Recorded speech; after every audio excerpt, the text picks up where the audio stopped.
Hi everyone, this is Allan McKay. Welcome to episode 29. I'm interviewing Andrew Kramer from Video Copilot. Let's dive in.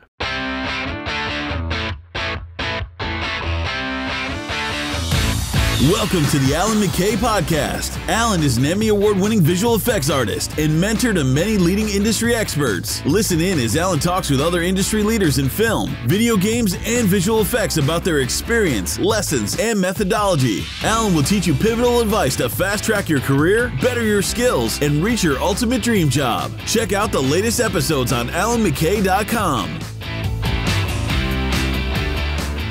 Hello boys and girls, so welcome to a new episode. I am back after a couple of really brutal days of having the worst flu I've ever had in my entire life. I actually managed to just pull off doing this episode right before I got sick, and I think you can kind of tell in the actual recording that I'm quite delirious and losing my voice and kind of a little bit out of it, but the past week I've managed to have the worst flu I've ever had in my entire life and completely knocked me out for 7 days, and I'm just now starting to recover from it. So any emails, stuff like that I've received, I'm slowly catching up on all that stuff. And I think it has just been a lot of travel and a lot of catching up on deadlines that kind of brought me to this point, which is good because there's actually an episode I have coming up to do with burnout, but more importantly to do with managing your health and how important health is when it comes to your work. So I think this was kind of proof that you put your work ahead of everything else, then your health, when it does decline, it's going to take your work and everything else with it. So keep that in mind. But this episode is one I've been wanting to do for a while, and Andrew and I have been playing email tag for quite a long time leading up to this, but it was well worth it because I was really excited to have the opportunity to talk with Andrew, just because he's had such a huge impact on the industry, selflessly creating so many amazing training resources from his website for AfterFX, for 3D, for visual effects, and he's constantly updating that with a lot more additional material even now, as well as his own product line, from doing stock footage through to even 3D application. So really, really amazing. And on top of that, Andrew works with JJ Abrams over at Bad Robot, doing a phenomenal amount of high profile projects, as well as a lot of title sequences and other really cool things. So I can't say enough great things about him, as well as the stuff that he's contributed over the past decade or so. So I really enjoyed doing this episode, despite being deliriously sick and trying to hide it as much as I could. This is definitely one that I think that both a lot of people who are big fans of Video Copilot, as well as hopefully a lot of fans of this podcast, are going to have a chance to really gain a lot of insight into both Andrew as well as the work he's done, as well as just get a lot of really great advice from someone who is so proactive in both contributing into helping others as well as doing amazing work in production as well. So this is a really awesome episode. Let's get in there. I'm just going to mention a couple of things before I get in there. One big thing is that I've mentioned over the past, 3 or 4 months now, about the mentorship program that I launched in January. And that was the Effects TD mentorship program, which has been my baby, something that I've actually taken a majority of the year off to focus entirely on. And this is a chance this year, it's my big year, to focus more on giving back and basically spending a lot of time with other artists and coaching them both on their skills as well as their career, and really kind of pushing the level of quality of what they're able to do. And so when I announced it just the week of Christmas, actually, it sold out that week, and I have not accepted any more people into it since that time. I've just been focusing with the core amount of students who, again, I had the great chance to meet some of them in Paris a few weeks ago, as well as talk every week or so quite frequently with them about their work and mentoring them along the way. So it's been a lot of fun. I'm going to be opening up doors again for that in the next couple of weeks. So this is something that, just like before, I probably won't be doing too publicly. It's going to be through a few select channels. And that's just because there's already a bit of a waiting list for people to apply. And on top of that, I'm also very particular about who gets in. I want people who are really able to push themselves and really want to kick their butts a little bit and further their career, not just sign up, get the material and be like, okay, great, I'm done now. I want to be able to interact with these people and really focus on taking their career to the next level.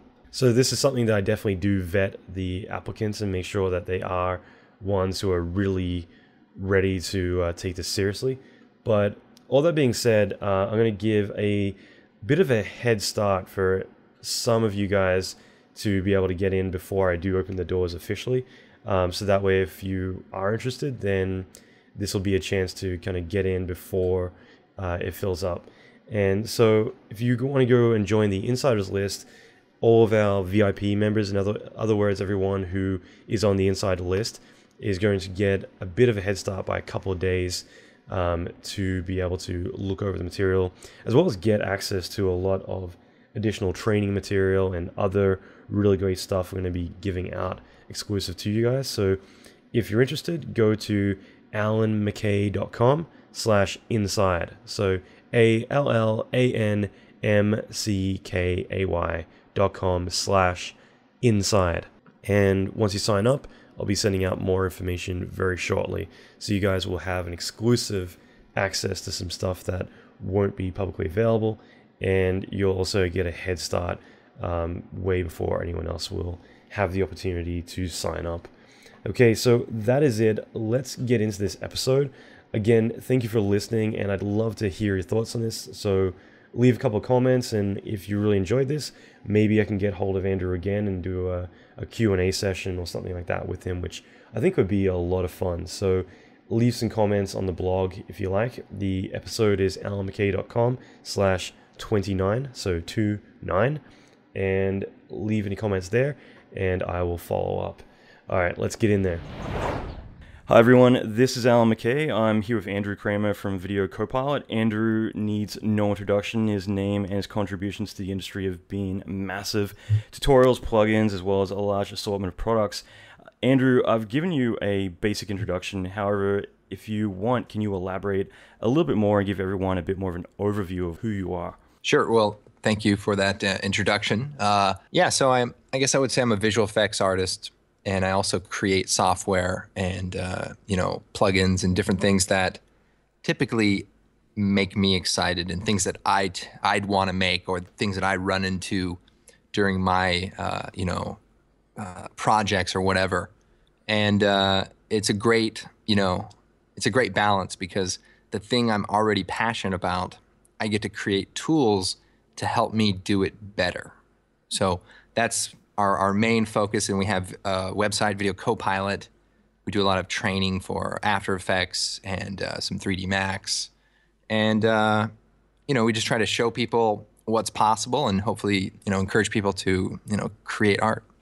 That's awesome, man. And that's what I kind of love, is that you kind of have, in a way, a couple of different versions of yourself. I mean, you're doing a lot of stuff, I guess, in feature film. I'm not quite sure, and I'll pick your brain about like that specifically, because I know you're doing a lot there in production, but also on top of that, doing all the training, which is, very demanding, and then the development side too, which, I really want to pick your brain about, because it just blows my mind how you managed to actually be able to juggle all this stuff at once and still have time for a family, everything else on the side. So sure. It's pretty impressive. It's a challenge, and I probably seem a lot more calm than I usually am on a day-to-day basis. Yeah, you wake up with a cold sweat every morning, I'm sure. But this is a bit of a trick question, but I figure I'll throw it in. But what's a typical day for you at the moment? So a typical day is, so I work for Bad Robot, and we do work on features and TV shows. And there's a lot of other projects that maybe don't even fit into those categories. But any kind of design, visual effects, special projects, I'll get involved in. We're working on some projects right now. They're part of the action movie effects app that my company helped create with Bad Robot a couple of years ago, and we occasionally, I would say, I have some coffee. That's the beginning, have a little iced coffee or something like that, and just kind of take a crack at whatever project is the priority at that moment.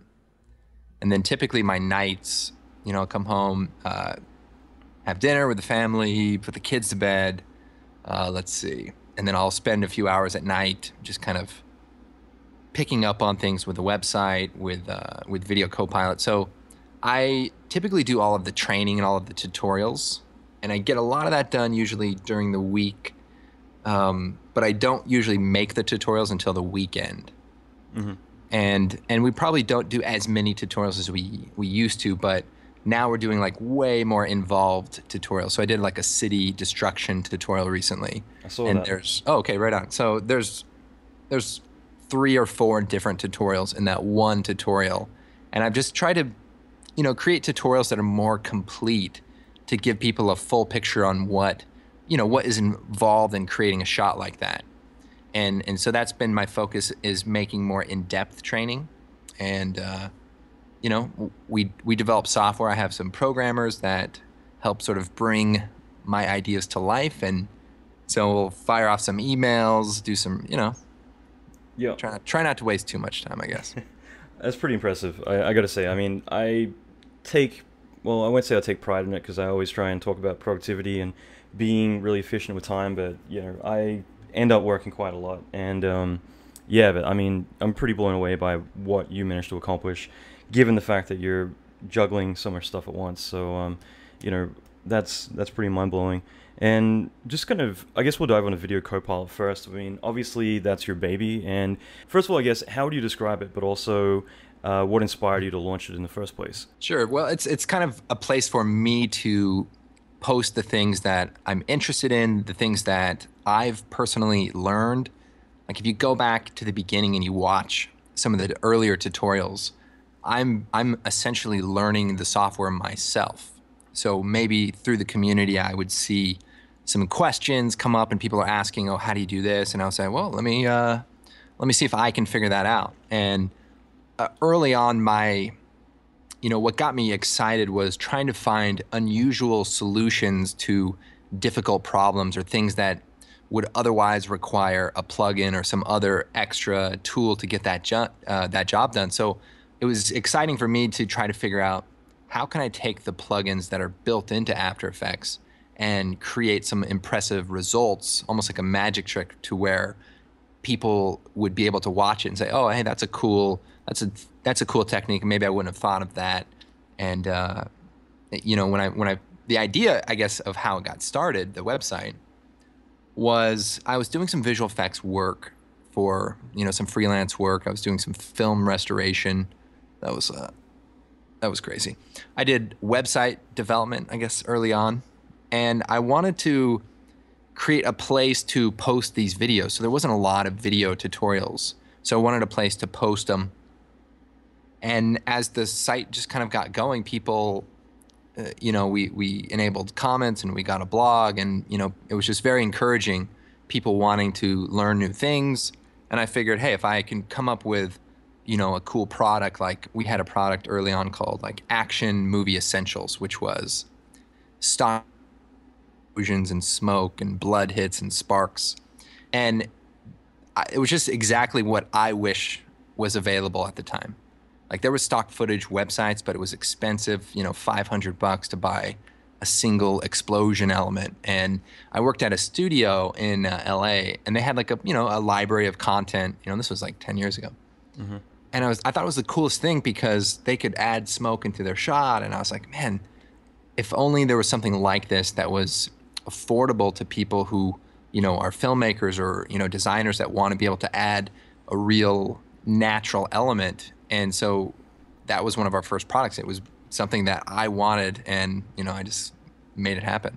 That's awesome, man. I mean, I came from effects, and that's the thing, is like before we had, Fume Effects, Particle Flow, all these other powerful tools coming out, I would obsess over finding good footage or images of clouds, like even going back to the 90s, just trying to find like great material out there to use, because you couldn't make that in 3D. And so yeah, you'd always find that kind of stuff and obsess over it. And like, I mean, that was actually one thing when you mentioned price that kind of shocked me, is I had never needed to purchase any stock footage, and then I was in New York directing a commercial guy about 6-7 years ago, and we needed to get like just like a water droplet doing a bit of a crown, and yeah, we actually went to a certain stock site to buy the perfect water droplet, and I was blown away by how expensive it was. It was actually cheaper to create it in 3D than to actually go and buy the actual footage at the time. Right. So yeah, I mean, that's awesome. I was kind of curious about that actually, because I mean, you've obviously developed like a lot of stock elements and other assets. I mean, out of all of those, I guess what would be the most successful one out of the ones you've done? And also, was there any that were like used in ways that you were kind of surprised? I mean, just you never had pictured people actually using those in that context? Yeah, I think, so we have kind of two main areas of products. We have stock footage and design elements like riot gears, like paint and ink. And then we have our plugins like optical flares and, Element 3D version 2. So I would say not so much, I mean, there's definitely unique ways I see people use it, but it's always cool to see people who are using it for, such cool projects. So like that was always a fun thing to like watch Guardians of the Galaxy and see one of the optical flares, lens flare presets that, that I spent, hours on, like sourcing real photographic elements and trying to make it look as realistic as possible. And so that's always cool to see that kind of stuff being used in the world of what people are creating. As far as products, that was a big question, by the way, Allan. It's a big question. I'm throwing you some curveballs here. Well, I would say, our plugins and software, I think, are more successful because I think it gives people an opportunity to be more creative. The ability to go in and to tweak the settings and to make things that they want to make. I think any artist appreciates that more. And as far as like a stock footage element, it just requires a lot more work to take that element and to augment it and to change that versus having a plugin, move the camera around and set up the 3D objects. And the more control that we give people, in our plugins, that we have optical flares, right? It's a lens flare plugin. Yeah. Complicated, lens flare plugin. If you want to create elements, you can control how the element reacts around the edge and all these different options. And sure, people will use the presets and tweak them here and there, but we see people like doing insane things, making really, really intricate lens flares, and giving them those options, allows those products to go beyond just a simple preset that might otherwise just limit the scope of the plugin. Just curious though, how many people are actually working with Video Copilot? Sure, we have anywhere from like 10 to 15 people at a time. We have kind of our support staff, our website development, sales and things like that. But then we have our development team we have like 3 or 4 programmers depending on how deep we are into a development cycle. And then we do a lot of 3D object packs. And so we'll work with some 3D designers and modelers, texture artists to help build those assets. So when we come up with an idea that we want to create, like right now we're working on actually like a city, what would you call this? Like a city destruction pack. And we haven't even announced it yet, but I'm okay to talk about it right now. Yeah. No, it's actually a really cool thing because these kind of elements that just are really hard to source and take a long time to make, but you need to, scuff up this scene and the matte painting doesn't match the perspective. So to have essentially 3-dimensional, matte painting tools that can also be used in a moving, 3D scene. And, for all these kind of like post-apocalyptic movies, I think it'd be fun to have available. It's like generic destruction. Like, how did you get into the whole software development? I mean, I assume your background is pretty much straight, like coming from being an artist and getting into more motion graphics, more design, more, the compositing in 3D. How the hell do you suddenly decide like, okay, I'm going to start developing tools and plugins and kind of Sure. pushing in that direction? Yeah, well, I got into some expressions in After Effects, and I created an expression-based version of our plugin that's called Twitch. And it's basically just like a randomizer, and it randomizes values to create, various frequency changes, and like your footage kind of twitches and the color channels twitch.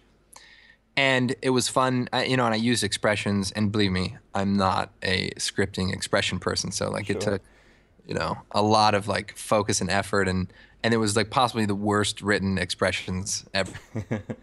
Managed to put it together, and then I think ultimately it just wasn't fast enough, and I ended up teaming up with a programmer that was able to build it into a more, smooth operation. But I think that fueled my excitement early on, because I was able to create the tools that I wanted to use. Like I was a beta tester for various companies' software, and I always loved the idea of being able to shape the features and the things that would help me in my project. And sometimes you'd feel like, oh, you guys should try this and try that, and then they have other things that they have to create, and I'm thinking, man, this is a really great idea. I wish that they would implement it. And then that kind of that ambition to want to create tools that I wanted to use was something that I kind of brought with me for Flares and Element 3D, which is one of our more popular plugins. It's basically a 3D rendering tool for After Effects that allows you to import your 3D objects and textures. We have physically based shaders, and we just introduce some like ray trace shadows and stuff. So it's not do your entire character designs, entire movie in it, but it's the tool it's like the compositing stage 3D tool. So you can do titles and stuff like that, but it's a tool that allows you to say, all right, do I need to go through an entire 3D pipeline just to be able to, add some 3D to this building, or put a car in the background or something like that? Something that's going to be very subtle, and Element allows you to composite those elements and still have access to the 3D camera and objects and move them around without being stuck with, a 3D render pass that has already been handed off. Mm-hmm. And that's a little bit more than just writing a couple of expressions where you're started from, sure. Let me tell you. No, Element was definitely my sort of like dream product, because, we did the title sequence for Star Trek Into Darkness in it with assets from 3D Max and Cinema 4D. And it allowed us to make a lot of changes to the camera movement, which was a single camera movement flying through like space, and the values were insane. And every time you tweaked it or something, it would change the entire the flow of the camera curve. So it was really helpful to be able to develop the look while simultaneously being able to move the 3D geometry around and not being stuck with just whatever you rendered 3 months ago that you thought was good at the time. Yeah. And it wasn't. Yeah, having that instant feedback is crucial, and that's it. Like the more you end up doing stuff in comp, the more you can push stuff and get things done instead of having to kick it back to 3D. Change this or whatever. It's like if you can have it all in one world, you can experiment a lot more and say, what if I tried this, or let's spit out a few variations instead Sure. of being like, okay, this has got to go to a different department, different leads, and communicate what I want. Hopefully it doesn't actually get miscommunicated and I get a completely different Sure. element. I think a lot of people, I think there's so many of these little toolkits or little programs that people use in their workflow, like things like ZBrush and, there was like a bump map tool, Crazy Bump, I remember we used to use. Nice. Like I've seen people that use like an entire software package just to do this one thing. And, sometimes there's software that just does something so well that it's worth it to just use it for that one thing. And, like even with some of our plugins, it's not necessarily the end all tool for everything, but if you can say, all right, I can get in there and I can knock these titles out, or I can, whatever the job is, I find the tool that can do that as well as possible. And everybody's trying to find the program that does everything. It's like, oh, what is Maya better than 3D Max? Is better than Cinema 4D? Everybody spends all this time trying to figure out and it's like, it doesn't, who knows? It's like, what are you going to do with it? And then you can start saying, okay, does that program offer you the tools that you need specifically for that task? Yeah, exactly. It's picking the right weapon for the right job. And actually, that's a good point. Like, I remember a Digital Domain. I forget which movie project it was, but they were doing everything in Nuke. But I'm not sure if you actually know about this, but they needed to get a crap ton of lens flares done, and they couldn't get the lens flares that they wanted out of it. Whereas AfterFX had this amazing plugin which did exactly that. So they ended up doing all the compositing and then pushing it through AfterFX just to use your lens flare tools. Those were the guys who helped us finally get an optical flares version for Nuke. And, we would hear people say, they would do that, but they wish there was a native solution because, they're using Nuke primarily. But that's a good example, just the nature of, hey, here exists a tool or a feature somewhere, and then exporting it and bringing it in to be able to focus on getting your shot done. So even if you're using Nuke or whatever compositing program, people just find those cool little tools that help them, make their shot better. And it's good for plug-in people like us because we can focus in on specific solutions and not have to try to create a complete solution for everyone and everything, which, we see what happens to companies who spread themselves thin with features and then legacy technologies. It's just hard to keep all of that stuff going and innovate on top of that. Yeah, exactly. I actually see that a lot. I mean, initially, I think it's a bit of a trend where, like, really going far back, you had all these other separate tools like Power Modeler. God, I'm drawing a blank right now. Dream 3D. Oh God, yeah, and Povray, Vista Pro, you name it, and that's just it. Like bit by bit, they're all this phasic process. We would model in one, you'd shift to the next. Then packages like Maya would come out, and it would be a all-in-one purpose solution. And but bit by bit, they're starting to go away from that now and start to go back to, okay, well, Maya can do all this stuff, but this other package can do this one thing really good.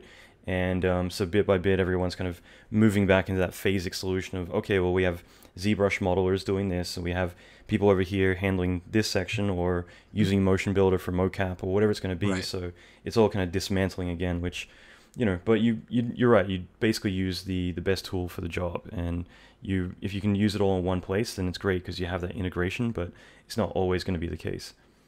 Yeah, for sure. Actually, Allan, we should talk about something real quick. Mm-hmm.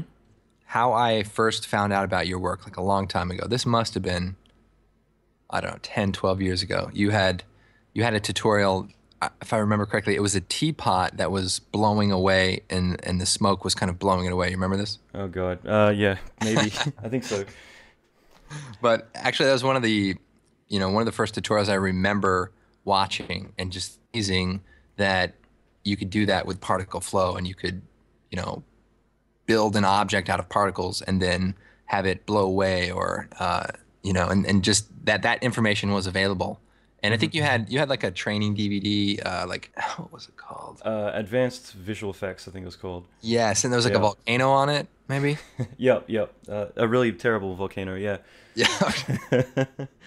I think my buddy and I we worked together, and I think it was like $50, but we had to like source our money together, and we shared it, and it was a great DVD actually. Hey man, if you want a free copy now, I can go to an antique store and try and dig it up. You get mine signed ASAP. No, that's awesome, man. That's really cool to hear. Thank you. Actually, it's kind of funny because like I'm pretty sure you've been doing this stuff just as long as I have. In terms of like, I mean, I started doing tutorials just because same kind of thing as you. I wouldn't know how to do something, so I'd want to go and figure it out. And when I did, I wanted to go and tell everyone else, like, hey, I figured this out. You don't need to waste your time doing that now. Sure. And it actually got to a point where I decided to make a DVD just because I wanted to dump everything I knew into one place. But yeah, that's one thing I love about your stuff is production value, because I'm not sure if you remember that DVD, but I ended up flying back to Australia to record it just because I'd finished a Blade, I think, and I'd gone back home, decided to record this thing, and I recorded it at like a house that my mom had, and you could hear the lawnmowers in the background, and it was just the most ghetto, ghetto quality, you know. So I don't know. I actually found it. I was at Blur recently, and I went onto their network, and they actually had like a bunch of stuff of mine that I don't even have now. And yeah, I played some of it, and it's like, wow, okay, my Australian accent's a lot stronger back then than it is now. It was actually. That's what I was gonna say. I'll do it. I think, at the time, I think the content was way more important. Like, honestly, I don't even remember that. I just remember just being blown away like every step of the way. So, now I think there's so many tutorials, it's hard to find, the stuff that's good. And not that it's a bad thing, but sometimes people make a tutorial that is maybe not, by somebody who is the greatest at that particular effect. And, so there always feels like there's a lot of different tutorials and you're not sure which ones to watch, who knows their stuff. And I think that's part of, why we don't do tutorials as frequently, is that we want to create tutorials that have, a depth of knowledge and information that's really well researched. And we don't just, it's not just throwing it together because it's Monday and I got to put something out. We really try to find techniques and ideas that explore the program a little bit deeper and not just, okay, here's the same technique from last week, but I'm going to do it on a different scene now. So here you're not going to learn anything new, but at least it looks cool. Yeah, exactly. I mean, you want to put the time in to go for quality over quantity. But that's awesome, man. I really appreciate that. That's one thing. Like, the training you've done is phenomenal, and that's, you've covered such a wide variety of stuff, and that's one thing I really loved, is that you've kind of gotten into this live action stuff where not only would you go out and have fun doing it all, but you would go and you would do practical things where you go and shoot something, then go and apply all the elements, and you go through the entire process, rather than saying, okay, well, we're going to go and add, some glow on here or whatever else. It's like, let's go through the entire thing. And so, I mean, you've kind of got this huge reputation for cracking jokes, but also for doing a lot of live action stuff too. So I mean, stuff that comes to mind is blowing up that the wall to open the door kind of quickly. But I mean, the lock and the little short we did, right? The train yard and everything else. But I mean, for you, when did you start doing that? Like, did you just decide like, okay, I'm gonna go out and shoot some stuff and see what I can come up with, or did you, how much preparation came into initially when you first started doing it? Sure. Well, I'll tell you, there's a bunch of projects that I remember starting, and I just frankly wasn't good enough to get it done. I couldn't make it look good enough to where I felt like, oh, I'm going to release this. So there was definitely a lot of trial and error. And part of the challenge of doing the tutorials is condensing the important information into, 30 minutes. How do you get all of the key aspects of the tutorial without skimping on areas that are important? Like if you have to do some rotoing, maybe you show them how to do the first few frames and you can, skip past that. But most stuff, you don't ever want to watch a tutorial and then say, oh, and then do that, and then it cuts, and then it's like, wait, what did he just do? Mm-hmm. Like, you have to always assume that somebody's going to watch this tutorial and maybe they didn't watch anything else and they don't know anything. And that's why I'll always say, okay, I'm hitting Control D to duplicate it. And most people who use AfterFX probably know that. But for that one guy who's just learning and he's stumbling upon this tutorial, it's good to not get stuck at a point that's trivial like that and not be able to get through the entire tutorial. I'm just going to interrupt and say that's my girlfriend, because there's so many times I've heard her be like, yeah, he had this model and then he said, I'm just going to click this thing, and then comes back with this totally different model. What the hell did he do in between? So it's true. It's totally true. Yeah, it's and that, I think written tutorials kind of had that challenge also, was they would show you something, but like, how did they get to that menu? It was frustrating for me learning, so I always wanted to make sure, even now, that it was a complete tutorial.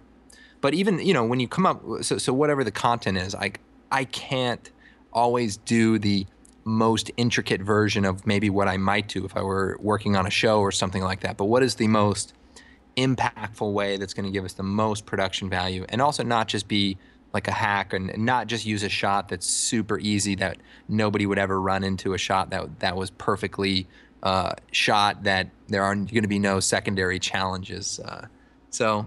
Staging all that and shaping it is something we continue to work on, so that our tutorials are on point.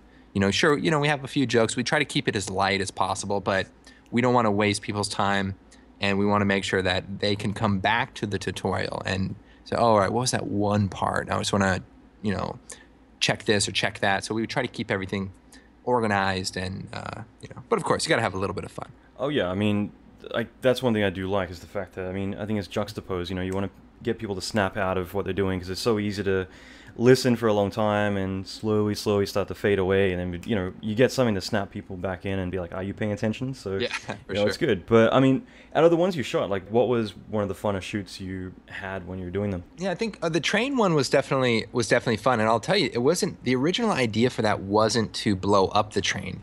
It was I'm trying to remember exactly what it was, but I was just kind of going back through the raw footage, and I was thinking, hey, see, actually, you know what it was? It was a set extension because there was only a couple of train cars, and I was going to just make more train cars. And after I did, I was like, I should blow this up. That's awesome. And so that was fun because we kind of broke into this like back area by my house. I mean, I like go through this fence, and we're renegades like that. I'm just kind of looking through a few right now. I think the one where Sam gets his head smashed through a window was fun because that's always good. Yeah. The lightning one was funny. The meteor one. We have some, and some of those, the effects aren't that great, but even like the car hit one was just, all right, we need someone to get crushed by a car. Was that always your plan, just to brutally kill your friend in every possible way? And then I said, hey, I should make tutorials too. I guess you answered my question in a way, because I was going to ask what your typical process is for shooting. I mean, do you plan ahead a lot, or are you just going out shooting a bunch of stuff with the intention to do something and then kind of salvaging it all as you go? Yeah, it's a combination, actually. Sometimes we will shoot some. Actually, that lock and load, the short where he blows up the wall, the original idea, or at least that morning, I wake up, I'm like, hey, I want to show some cool like sci-fi effects with this shockwave effect that we just released, and so I wanted to have someone like shooting a gun. But then I'm driving over to my buddy's house, and there's like a locksmith, and I was like, hey, maybe we should just try to do a little something, just have a little punchline. And then it kind of just shifted, and I was like, it could be funny if and I don't want to spoil if anyone wants to check it out. It's called Lock and Load, but we just sort of said, hey, let's do something. Let's just make this a little fun, and we'll get some lights. We have the camera. Let's just shoot something. And then later on, we did a different tutorial for some sci-fi effects. And for that one, I guess as much as possible, I try to show people the extent of what you can do with the technique that's in the tutorial. So we're doing sci-fi weapon effects, but every single movie you've seen, there's different looking sci-fi weapons, different looking muzzle flashes or rays or lasers or whatever. So in that particular tutorial, I put together a compilation of like just fun different experiments of like red lasers or shockwaves or plasma, any of that kind of stuff. And then in the tutorial, we show a specific one, but we kind of show some different variations of that and what that can do. So I always like to have something in the tutorial that is not an obvious solution. Yeah. And maybe it's an expression, maybe it's a cool way to duplicate objects or some productivity thing that may not just be expected, or it saves time versus the way that you might have planned to do it. And I'm probably not for every tutorial, but definitely there's always an element that I don't want to just repeat the subject matter, but I also don't want to have techniques that are cool, get lost in the tutorial. So I always try to have something that people, even pros who use AfterFX for a living, will say, they don't have that same amount of time that I do to play around with the lightning effect in like every possible combination and come up with interesting grid patterns or whatever. So I like to be able to be that beta tester for some of these plugins and show people just what I've come up with and how maybe it'll help them. No, that's a good point. And, I think it's really powerful to actually get people to kind of evolve or beyond the tutorial by, seeing not like, okay, I got to click this value, and then I'm going to get this result, but rather completely exhaust how many ways you can use something, because it means that they're suddenly going to see it in the context that, oh, I can use this in a million other ways. This is great. And that, taking it even further, I mean, going out and shooting your own stuff means you've got your own problems you're going to run into, and you're going to learn so much from doing that. the final thing I just figured I'd ask about this because I like picking your brain about this stuff because it's kind of interesting. Plus, especially the live action side, because for me, I've always found that like shooting anything, it's never as simple and straightforward as you imagine it to be. It's like, okay, we're just going to go shoot this and we'll go and do it all in 3D. And it's like, no, there's all these problems that come up. And like for you, was it like a massive valuable learning experience, like going out and shooting your own stuff? Like, did you learn a lot from doing that? And were there, mistakes you'd run into that you didn't expect after doing a shoot? No doubt. Absolutely. And that was something that, as a filmmaker that, wants to do more of that. In fact, it's always been great experience to shoot the tutorials for the visual effects, and maybe even more relevant today now that visual effects is such a big part of filmmaking and the whole process. So I would say, all right, I want to create this. We'd go out, we'd film something, and then maybe it wouldn't work, or maybe there was a better way to do it. And I just think every single tutorial that I shot live action, like there's one where Sam and Tino are on an airplane and the wing is on fire outside. We shot that, but we couldn't get a 3D track because we didn't have enough, 3D track markers in the right places. So after we shot it, we jump into AfterFX. Oh, we have a problem. Then we just go reshoot it, add some more track markers in 3D space, like on a light stand or somewhere. So there was always, especially if you could shoot in the studio where you could just check it out really quick, make sure it's working. Yeah. It definitely makes me, how would I put this? It makes it easier on the set when you're looking at what you're trying to achieve, and then knowing the post-production process. It just gives you that much more confidence that you'll know how to solve that problem. Like you've probably worked on visual effects where the way it's shot or the way that you get it, it's like they had no consideration for the work that you have to put into it. Yep, and they don't give a shit because production's done, so fix it in post. Yeah, trust me, we've all been there.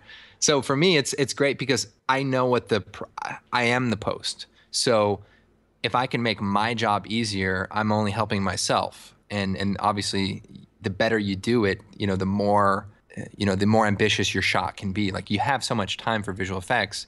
If you're not painting out some, blonde-haired woman with hair in the wind without a green screen, if you're not trying to mat out some crazy shot, you can spend that time working on making the shot better. So, it just works both ways. And that experience, has helped me tremendously. I think for anyone listening to it, it's really valuable too to realize like if you go out and do your own stuff, then the more you're going to understand it. It goes back to the whole world of understanding when you shoot something, what is going on, rather than just saying, okay, well in 3D, I just got to deal with all these things, rather than seeing and understanding all the camera tech, the lighting, why everything ends up the way it is. So the more you get that and the more you do it yourself, the more you're going to be competent with what you're doing. And that also goes to actually that's a good point I might ask, is 3D and 2D. I mean, in my opinion, anyone who's in 3D, if you go in and start to learn compositing, even if you don't think you'll ever comp in your life, it's so valuable because you'll get a better understanding as to where your stuff's going and how to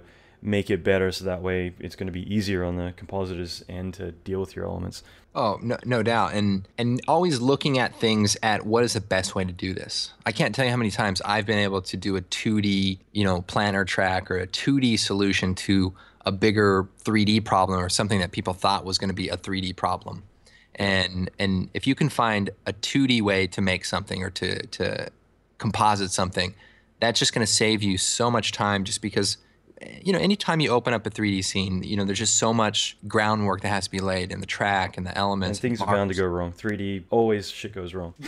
No doubt. So if you can find a way to solve that, and especially I did a lot of work for some TV shows like Fringe, and I did some stuff on Person of Interest, and it's like you have to get it done really, really fast, and you have a bunch of shots or whatever, and so finding the best way to get the shot done and make it look good helped. That motivation is what would lead me down the road of, okay, there's no time for 3D, so let's try to figure out a way to do this right now. Mm-hmm.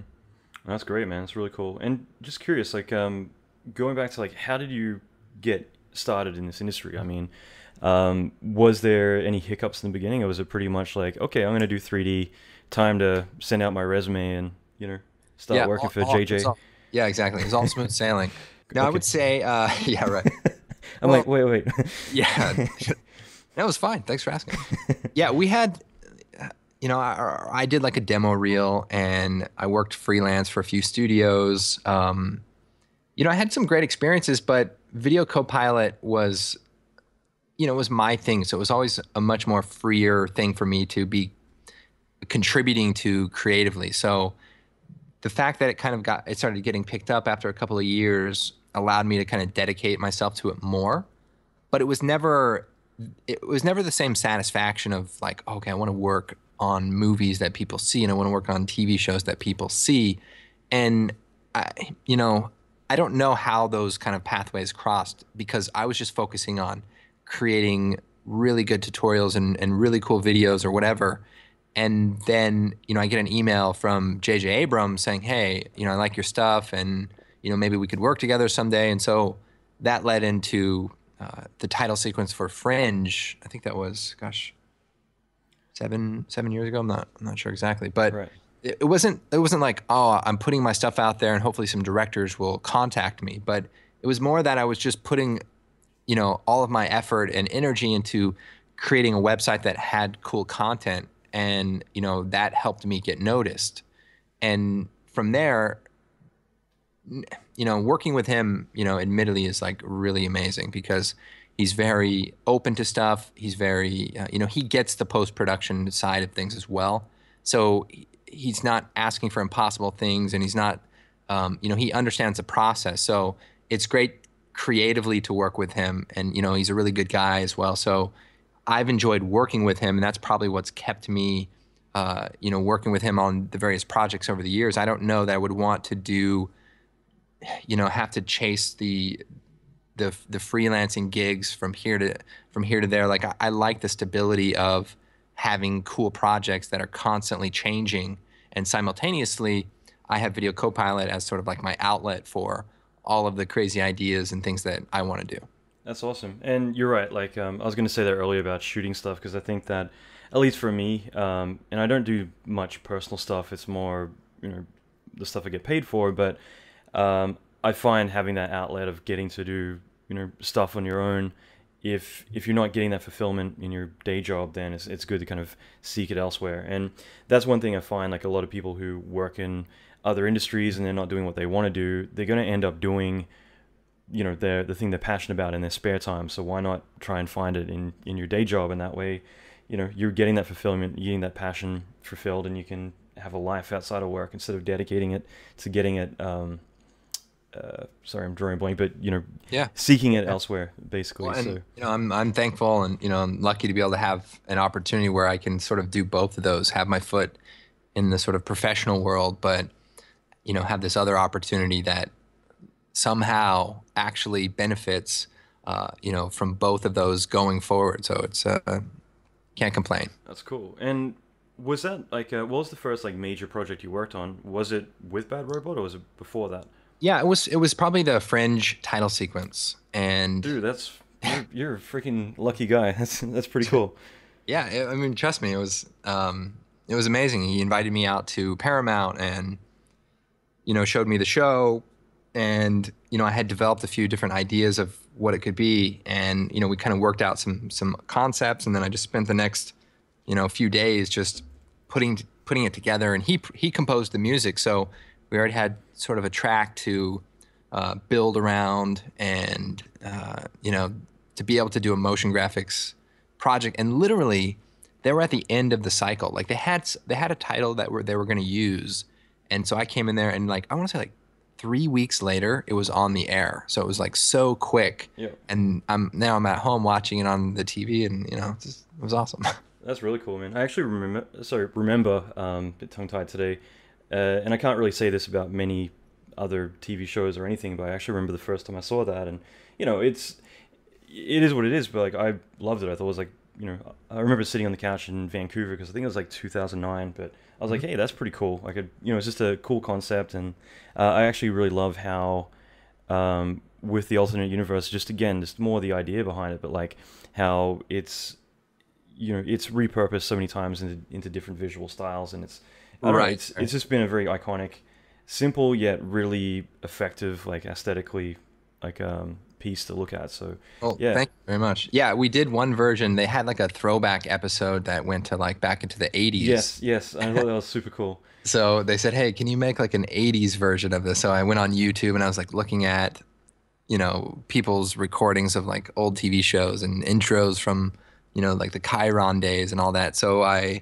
And even like down to like the VHS lines and the chromatic aberration and the smearing of the colors. And That's great. that was kind of just a fun challenge to say, all right, can I make something that feels like it was the high-end technology of the day? Yeah, people were proud of of that. And by the way, when I say simple, I mean simple as in straightforward and really, effective. So I was going to ask you about that, Allan. I didn't know what you meant. It's like, man, really nice guy until he said that dickish comment.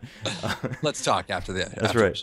That's right. I'm gonna get like a ice cream cone thrown in my face down the street sometime. Actually, I'm just to go off topic for a second. Where in LA are you based? I'm actually in Manhattan Beach, and Nice. my office is in Riverside, and then Bad Robot is in Santa Monica. So I'm kind of. God, Riverside. It's a bit of a drive. Yeah, we do most of our stuff kind of remotely. Yeah. The guys, we have like a studio there, and they're working on the day-to-day stuff, and I just sort of, email and connect, and then when we shoot something, that's when everybody gets together. So Yeah, that's super cool. good balance. Manhattan Beach is beautiful, and actually, again off topic, but is Bad Robot's location? I don't know. I remember Cloverfield. Is it still in a Cloverfield, or is it different location? Have you ever seen Harry Potter and how they get onto the trains? They have to go into that one, like in between. Yep. Well, all I'm going to mention about that was just the fact that I remember when I first came to LA, I've been on and off living in LA for a long time, but like there was one street that I drove past called Cloverfield in Santa Monica, and I remember seeing that and being like, oh, wait a minute. I remember an interview years ago where Abrams was talking about, how he was thinking of a code name for a certain movie he's working on. Right. Yeah, so I was like, oh shit, that's like right down the street from me. So Yeah, and I think it was a complete coincidence that that's the exit that that you get off. 23rd. So yeah, That's cool, man. It's really cool. And I'm just curious, like, what's the most challenging project to date that you've worked on? I'm working on some pretty challenging stuff right now. Probably can't talk about it yet. That's always the case. It's like, the stuff I'm doing right now is killing me, but I can't talk about exactly. it. I would say,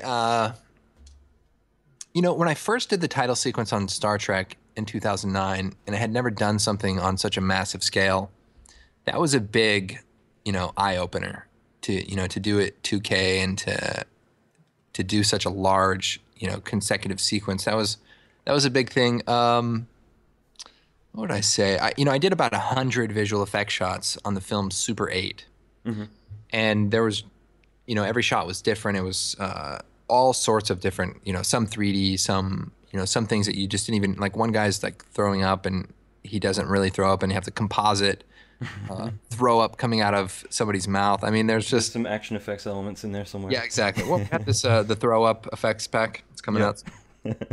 Nice. Cool. But yeah, I would say I always try to really bring every kind of, asset to whatever I'm working on. So, I'm working on some stuff right now that I just feel like I'm not satisfied with doing it however I might be able to do it comfortably. Like I always want to approach things from a much more, high level position to say, okay, what is the ultimate best way to do this one thing? Not just, okay, I can knock it out if I do it this way or that way, but what's the smartest, what's the best result that's going to, like I'm impressed by everyone who works in this industry. And, when you see stuff these reels from like ILM, and it just like inspires me. I'm like, man, I have to push my skills. Like, I don't want to be happy with like, oh wait, yeah, this looks good. I want to keep pushing it just like I see the industry doing. Yeah, no, that's good, man. It's definitely a great mindset to have. And I guess it's a two-part question, but and I always ask this because, you've got what's the most challenging you've worked on, because usually it's going to be like, oh, there was this nightmare project, I nearly got divorced, went to hell over it, but then, but at the same time, like, what's the most fulfilling? Like, what's the one that you kind of hold dear to your heart and always think that was like a great project, great team, great everything? Yeah, I mean, that's a tough one, because working with JJ and working at Bad Robot, like every project feels feels good. Like it feels like we're working on something cool, and it never feels like rushed or.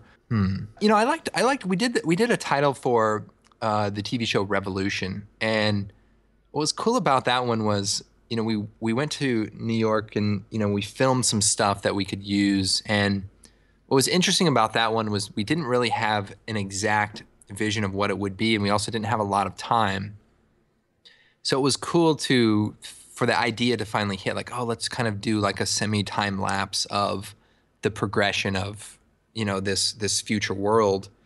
And so that was definitely a fun project to execute from nothing to building the kind of time lapse of stuff. And I probably have some ideas on how I might do it better today, but that was definitely a challenging project that we had to come up with a solution like really fast. And I thought it turned out pretty nice. You've kind of already answered this, I'm sure, because I'm pretty sure what you're going to say, but was there ever a kind of aha moment or a few of those? I mean, in my career, at least, for me, probably when I got into commercials, like, I'd been doing video games and doing a lot of 3D for about 5 years, but it wasn't until I actually went into commercials that I pretty much felt like I could throw out everything I knew in the first 2 weeks, and I relearned everything. I'd worked with so many really talented artists who just taught me so much, a lot of the stuff that even today I kind of still kind of look back on a lot. And, going to LA as well, there's just so many opportunities that kind of popped up. But for you, were there any, I'm sure going to Bad Robot, obviously, but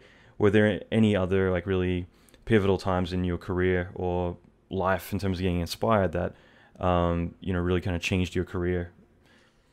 Yeah, I could probably think of a few different ones. One thing that comes to mind is just when I realized that the ultimate goal of what we're doing and when you're creating, art for a project or you're designing for a project is making it as good as possible. And the film has to get done at a certain time. It has to come out at a certain time. And, I think when I realized like what it means to be part of a team and to, not be a pain to work with and to find the best way that you're going to work together with other people. And not to say it was ever adversarial or anything like that, but it's like we're all in this together. And I always just loved I love working with people who were just positive and it's like, yeah, we're gonna have another long night and Yay. Let's make the best of it. We're all here hanging out. Let's have a good time. Versus, sometimes you work with somebody who is just like, you just feel their stress on everyone else, and it's like, this is what we're doing, and let's make the best of it. So when I started realizing that there was a difference between people that were just like awesome to work with and inspired you and motivated you, and those are the people that you like want to work with. And that just made, some of those long nights and some of those crazy projects worth it. You kind of hear that a lot when you go for job interviews or something. You might hear stuff that you think is fluff, like, oh, they want to know what you're up to, like in your spare time, what do you enjoy doing? And you think that, it doesn't apply, but it's really most of the time people just want to find out whether or not you're cool, and they want to sit in a stressful environment for 3 or 4 months at a time and put up with you, So if it's someone you're like, oh, you know what, I could go for a beer with them after work, they're totally fun to be around, that's going to be a lot more enjoyable than someone who's, just reaping of stress and kind of bringing a lot of their own personal problems into work. So, I mean, it's very valuable to have people around you that you can rely on, that both, are fun to be around too. So that way, when you get out of work, you can still have a good time. It's not like, great, I hate these guys, I'm gone, I'm going to get out of here and go spend time with my real friends, Of course. I mean, when you're around passionate people who, love what they're doing, it's always going to be more fun and more, rewarding. So I'm definitely all about that. What about your drive? I mean, because you do compositing, you do more motion graphic stuff, you do 3D. Obviously, you shoot a lot of stuff as well. You do tutorials. You do a heck of a lot of stuff, as well as all the development and driving to Riverside. But what is kind of like the one thing that really drives you? Like, is there a specific area that you really getting into and kind of owning? Sure, and it's probably the thing I talk about the least, simply because I'm so passionate about it. I don't want to, waste any of that energy on it. But for the sake of this awesome podcast, thank you. I would say filmmaking is something that I think I want to do a lot more of, and telling stories. And people might watch some of my tutorials and think I'm going to be making a Michael Bay type of film. And maybe, but I'm actually kind of more into, like, I don't know, like spy movies and thrillers and things like that. So I would love to, direct a feature, and I'm actually working on some really cool short films right now. Just about to ask you about that, actually. So please continue. Yeah.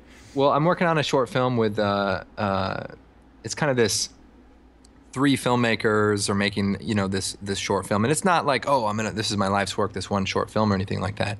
But every time I create like a short effects video or a short, like the lock and load, it's just experience of learning the whole process of filmmaking. And working at Bad Robot has been an incredible experience, and just seeing the amount of attention and care that goes into everything that they do. And it just elevates your your expectations of what you thought would have been good. Like, yeah, I was going to make a movie that was about this, and it's like, you see when okay ideas kind of come, float around. Like if you scroll down on Netflix too far, sometimes you're like, oh man, what are these movies about?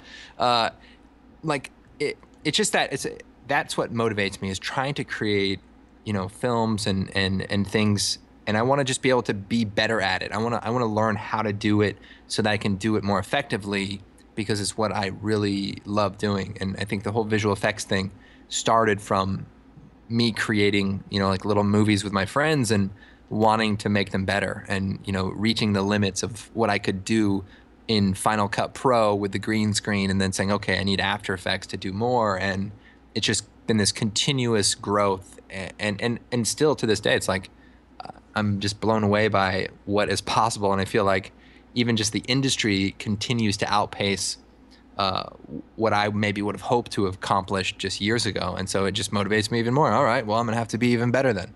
Mm-hmm. So hopefully and ultimately, I'd love to be able to direct, and knock on wood, I don't usually talk about it, because I just like to get out and go and do it and say, hey, here's this thing I made, rather than saying, yeah, one day. But one day. I think if anyone kind of reads between the lines, they can tell that about you. I mean, the stuff that you do, you could easily just say, okay, VFX shot, here's what we're doing, but you tie a story and everything else into some of the big pieces. But at the same time, the narrative, everything about it, it's creative, and actually does a really good job of kind of doing an actual production. Like even actually going back to the city tutorial stuff that you just put out. Like, I love the trailer that you did, because I mean, again, like, you don't need to make that about a story, but you still introduce humor, you introduce a lot of different stuff in there, and it does like a really good job. And so I love it. I think it's fun to be able to have some type of a narrative. It's like, here's a shot, and let's just get it done really quick. Mm-hmm. But I think if people can watch something and say, hey, that's a cool thing, I'd like to learn more about that, the more interest you have in that, I think it even just helps people who maybe aren't as motivated, at that moment in their life to see something that like gets them up and say, hey, you know what, I'm gonna do this. I'm gonna get started. So it's like, I want to make a little bit of and I want to make something out of this, because I'm already gonna make the tutorial. I'm already investing this much time and effort. Why not spend a little bit more time, create a little trailer, or create a little, 2 more shots that create a little bit of a story. Like, we have the one where he's on the airplane, and we look out the window and the plane's on fire. But, there's like a punchline. It's like, oh, the plane's going down. And we add 2 more shots to that, and you have a video versus just a static, stagnant shot that can be from anything. Mm-hmm. So it's definitely fun for me to try to push myself. And I always wish I had more time to be able to, like we did this one with the alien surface. And it would have been fun to, I was really inspired by like the film Prometheus at the time, and it would have been fun to do more, or, to discover more. So I'd love to be able to focus on a short film or a story that wasn't just for a tutorial where I have to do it in a way that only works for a tutorial, but instead make a film that then I can then say, okay, here was all the unexpected problems that I ran into, and here's the tips and the things that I learned from that. Mm-hmm. And that's how I think in the future, even if I get more into filmmaking, I think that whole aspect of it, I think, will help the evolution of Video Copilot, to be able to take the things and the challenges and the things that I'm learning and, of putting together a film and sharing it with the community. I think it'll just elevate our content and the things that we release already. So it'll just help fuel both of those avenues. Yeah, absolutely. It'll show the evolution of you and your whole journey. So I mean, or it'll just be the end of it. Hey, you can always, I'm just going through tutorials, you could always go back and do a lightsaber version 3, because... Look, Allan, I'm going to have to now, right? That's right. I was going to say, so I mean, one thing that you touched on briefly, which I was going to bring up, because I just went and did some homework just before jumping on with you, and yeah, is it Epic Summer or Film Riot? Right, that's right. Yeah, Film Riot's doing the sponsorship, or whatever we would call that. So it's 3 of you guys getting together, doing 3 different shorts, kind of back to back. Yep. Cool. And do you want to elaborate more on it, or do you want to kind of keep it a secret for now? Yeah, I'll try to keep some of it a secret, but the guys at Film Riot do a lot of sort of the behind the scenes production tutorials. So we're kind of more on the post production. They do sort of like, on set special effects and things like that. And it just, the guy Ryan Conley who runs the channel is just a really great guy, and invited me and Seth Worley to, just participate in this showcase essentially. And we're all making very short films, and they're not just like, we don't have a ton of time to work on them, but it's just one of those great opportunities that forces you to focus and say, okay, I've got to make something that people are going to watch. So, what is that going to be? So I think we're going to have a little bit of humor, and a little bit of visual effects. That always works pretty well for online videos. Lightsaber. I'm just saying, gotta get it in there. He's like, how about this? It's like, no, that's too. No, you look at the way people consume internet videos versus the way you might do a feature film. There is a difference, I think. And I'm still trying to learn the subtleties. You watch a video on the internet, it's dramatic. Sometimes it's hard to do dramatic stuff online, or there's just something about watching a video on YouTube that maybe you don't have the audience's full attention, or I find myself watching something that is super dramatic, but I've got like ads and I've got other programs open up, and you're not allowing yourself to be invested into that moment. And so there's just a different approach that you take to a video. Like if I'm watching a short film and there's like 2 minutes of titles and backstory and this stuff, and I'm guilty of doing all that stuff. But I've learned that just takes you out of that opportunity you have to grab the audience's attention. Like we watch all these videos, like let's get to it. And I know the name of your channel is amazing, but Cool Guy 1985, let's get to the content. And so the short film that we're doing, it's definitely gets right. There's no subtlety to it. I'll put it that way. That's good. That's awesome. It's kind of like show reels, because I'm going to just kind of jump onto the career stuff. But like show reels, I mean, one of the big things I see all the time is people love to put a big intro into their reel. And, especially when you're back in the day reviewing VHS reels, I mean, by the time you've put the cassette in and hit play and it's started doing the whole thing, you're already ready to throw it out. So, you want to get right to it. One thing I mentioned earlier was your keynote that you gave, and I'd mentioned this just before we started recording, but that was something that I thought was really awesome. I don't hear too many people talk about their career, and it's something that I've definitely started doing a lot more, just because I find that people need to do it a lot more, need to kind of take care of themselves and think a little bit more about what they're doing and where they're headed, rather than when they're 60 doing stressful late nights and everything else. And I've got my own opinions about this industry, as well as what you should be doing or how you should be going about it, and it's not stuff I necessarily share. And there's a lot of stuff that you mentioned that I've never heard anyone mention before, and it's just like so on the money. Even simpler stuff like thinking about a shot before you do it, like or anticipating problems, which for me is like the biggest thing, because whenever I'm supervising, I'm telling people like, you're going to run into this issue if you do that, or this is going to come up, so you're going to need to figure out how to go about it.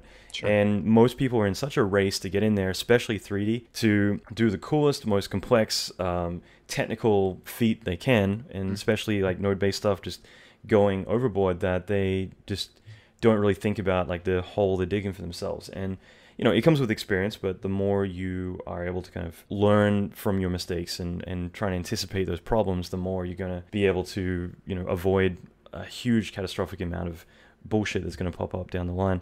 So that's my mouthful about it. But I mean, well, thank you. That keynote was kind of a interesting opportunity for me because it was an AfterFX conference and everybody had just been sitting through courses and training and information, and I was thinking to myself, well, I don't want to just join that entire process and get up there and do an hour worth of me doing a live tutorial basically. And it just kind of struck me, and my brother Matt really helped me out with the idea of doing a keynote in a way that you might traditionally see one with some thoughts and some points and things like that.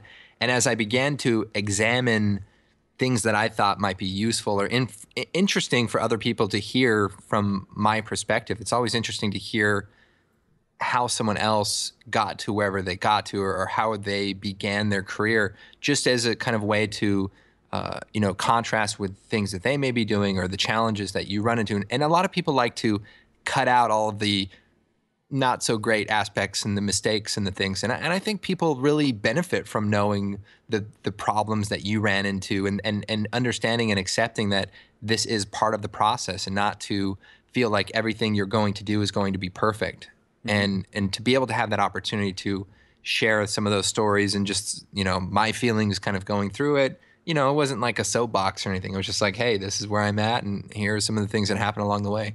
No, it's great, man. It's really cool. And at the same time, you managed to make it really entertaining and funny. So, I think you really nailed it. It's really great. And I'll make sure to reference that in the show notes too. Thank you.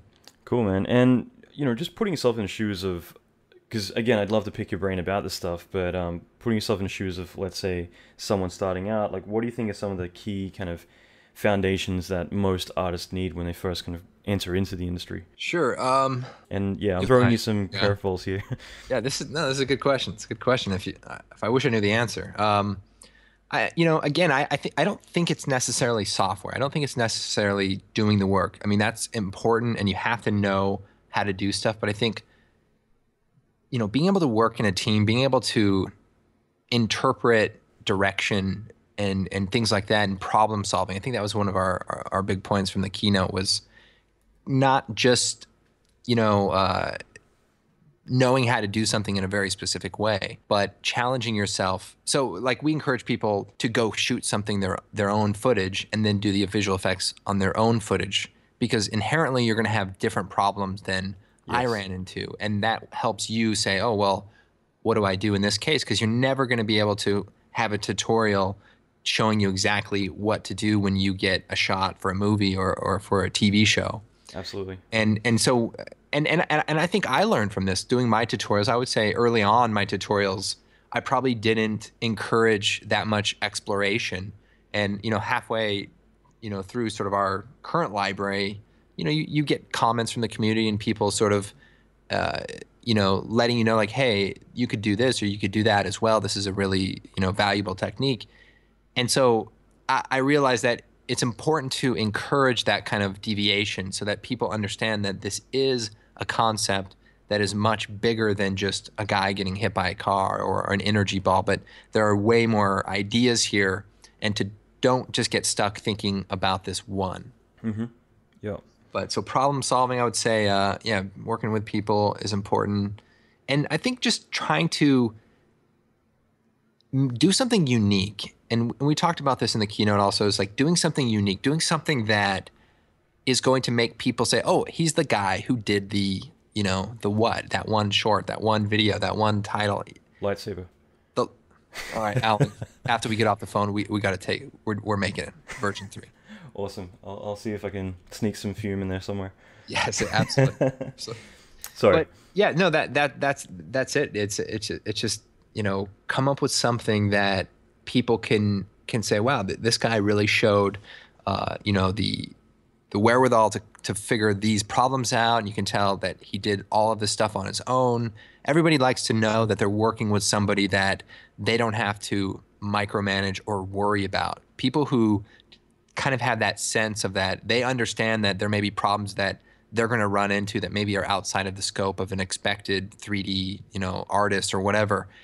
And to know that that person will figure it out and that they're going to be able to search for the solution or something like that, that's really important. And that's why, and the only way to get that is experience. So if you only watch that tutorial, you're not going to have the same skill set as the guy who said, I'm going to go make a music video for my friend's band, and I'm going to incorporate some of these ideas, and then I'm going to go do this, and I'm going to make the best wedding video anyone has ever seen. One of my friends, James Bennett, he's one of the co-founders of Zerply, and I interviewed him recently, and I think we were talking about it, just offline though, but that was something he mentioned that I repeated several times since, just because it really nailed it. Like, he came from an animation background, and he was always talking about taking pride in what you do and not, thinking that you're ever above something, which I strongly agree about, and because I think that typically you're going to get shots and you're going to say, oh, well, this is a logo job. I don't want to do this crappy thing. I'm used to doing tornadoes or whatever. And his analogy was, like, if you're going to do a hand grab shot, you're going to do the best hand grab shot you've ever done, and Right. But I truly believe that. I mean, I think that, anything you touch, you want to make it the best it can be. You don't want to ever think that, well, I'm going to half-ass this because, or half-ass it because, it's below my standards of what I typically do, And I think there are the type of people that you just know will never do that. Mm-hmm. And those are the people that you want to work with. The people that you give them a shot and they're going to say, all right, I'm going to make the best version of this shot. And I think that just helps you if you're looking for work, people can just tell when you just threw something together versus when you really put everything into it. And when everything that you touch has that same level of care, that's going to make people feel real confident in your skills, and you'll be able to, work on any project that you want to work on. Yeah, you got to own it, and people see that, and that, yeah, you're right. It means you get rehired, which is the big thing. If you're able to take something and run with it and not complain about it, then it's night and day difference.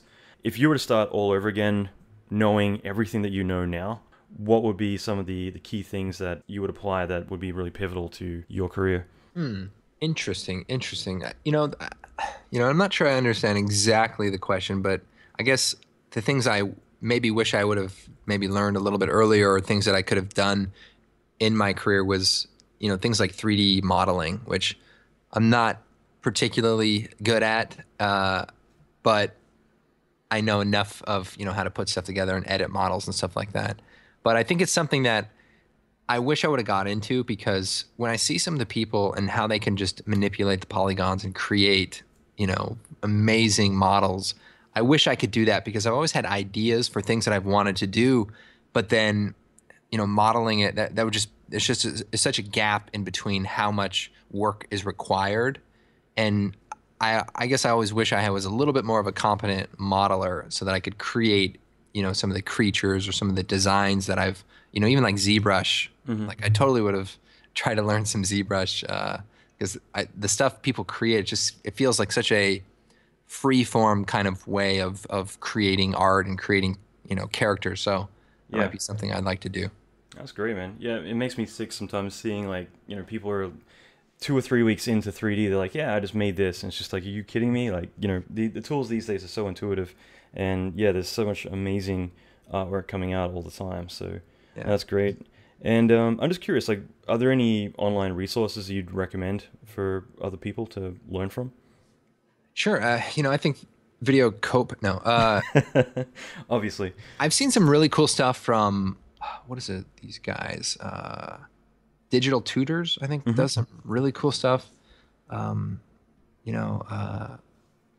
some different people I follow online, like on Twitter and stuff like that always have some cool stuff.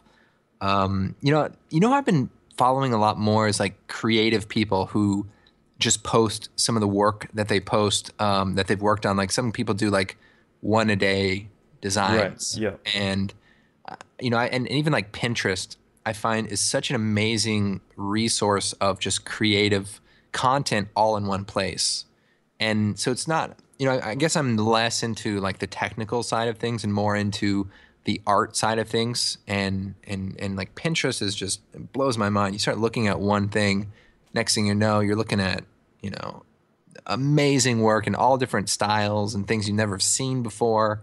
And that inspires me to see just different things that people are creating. Yeah, you're absolutely right. You know, you feed off of that. And yeah, a Pinterest, though, it sucks you in. You can easily, notice the time's kind of burning away. Actually, that's one last thing I was going to bring up. I mean, I think you are the perfect role model for this. I mean, balancing work and life, for you, you've got so much going on. Like, how the hell do you manage to, have a life outside everything else? And like, I think it's worth you mentioning how important it is to actually have a bit of a life and, appreciate your family and everything else. Yeah, well, I think when you come home and you go upstairs and your bedroom's locked, then it's time to spend a little more time with the family. Now, I would say, I think you always have to keep reevaluating the way you're spending your time. Mm-hmm. I definitely have a lot of different things going on, but use some. Just like today, like I was using some of my time to look at some of the recent plugin development that we've been working on. And, I would just sit with my son Josh on my lap and show him some of the different things I was doing and just talk him, play some Beatles on YouTube and watch some Beatles music videos. Got to encourage him into some good music, of course. Mm-hmm. But like you think, I just need to be left alone. I need to focus any of my thoughts. Like, I think there's so many different ways that you can incorporate, trying to be a good dad and trying to spend time with your family and not be completely unproductive along the way. And on that same note, sometimes you just have to, turn the computer off and just give your kids the undivided attention that they deserve. And, same with my wife. I find that when I feel like I'm helping and contributing and being a better husband, being a better dad, like it makes me feel more, it just makes me feel good that I'm not letting one thing go, because I love to be able to do everything really, really well. And I don't want them to feel like they're suffering because I'm focusing on something that I think is more important at this one time, because they're there for the future. And when you realize that they are as important as everything else that you think is more important, they're more important. So you want to make sure that they're there and that they're getting, like the kids, for example, are getting well-rounded, and you're showing them cool things, and you're not just hoping that they raise themselves. I think if you just look at the things that are important to you, it's easier to decide how you're going to spend your time. And you don't want to just focus on working on this one job and then not think about, your future. Mm-hmm. No, that's great. That's really well said. And just finally, I mean, videocopilot.net is your website, but is there any other resources that people can go to find out more about you?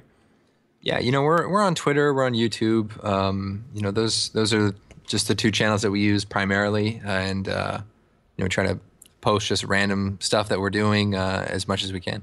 Cool, man. Well, thanks. I'll leave it there, but I really appreciate the time you put into this. It's been really great to finally catch up and talk about all this stuff. Yeah, absolutely. I had a lot of fun, and let's do it again. Awesome. Okay, so that is it. Thank you so much, Andrew, for doing this episode. And for more information, as well as the show notes, which include links to everything from Video Copilot to all the other stuff that we've mentioned here, go to www.allanmckay.com/29 for episode 29. And also to get on the inside list, you can go to the link there to get all the exclusive content that I'm going to be putting out over the next few weeks, which is going to be really, really massive. This is, in fact, pretty much all I'll be focusing on for the next 4 weeks. So it's going to be some really cool stuff. So otherwise, you just go to allanmckay.com/inside to get on the insiders list, and I'll be sending more information out very, very shortly. Okay, thanks for listening, and next episode is going to be with Dan Rardy, who is one of the big names when it comes to doing digital humans. You can recognize a lot of his work, and be posting a lot of really cool stuff soon. Dan's a phenomenal artist who's done stuff for many video games, from Star Wars, Tomb Raider to everything in between. It's going to be a really awesome episode and more information to come. So that is it, guys. Thanks for listening. I'll see you next week.